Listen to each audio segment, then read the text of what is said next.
Достар, мына комментарийға жауап ретінде мен видео түсірейін деп жатырмын. Каспий Голд пластик карточкасын жоғалтып алған екен, және 16 цифрлық санын қай жерден білсем болады дейді. Егер сіздер жоғалтып алатын болсаңыздар, міндетті түрде операторға 9999 нөміріне хабарласып, өшіріп тастаңыздар пластик карточкаңызды. Ал енді сіздерге 16 цифрлық керек болса, Каспийге кіресіздер. Яғни пластик карточканың алдыңғы бетіндегі 16 цифры, CV код, тағы басқасын қайдан аламын дейді.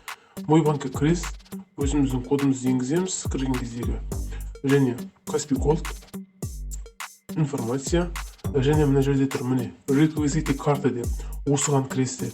Мен бұған кіріп көрсете алмаймын, кешірім сұраймын, себебі менде бұны көрсететін болса, менің барлық данныйларым шығады. Ол данныйларды көрсетуге болмайды. Ешкімге көрсетпеңіздер, себебі алаяқтардың қолынан түсіп қалу мүмкіндігі бар. Бұған кірген кезде бірінші екі бөлім тұрады. Бірінші бөлімде сіздің пластик карточкаңыздың алдыңғы бетіндегі данныйлар, яғни аты жөніңіз, Каспий Голдтың пластик карточканың бетіндегі 16 цифры, жарамдылық мерзімі және CV коды тұрады.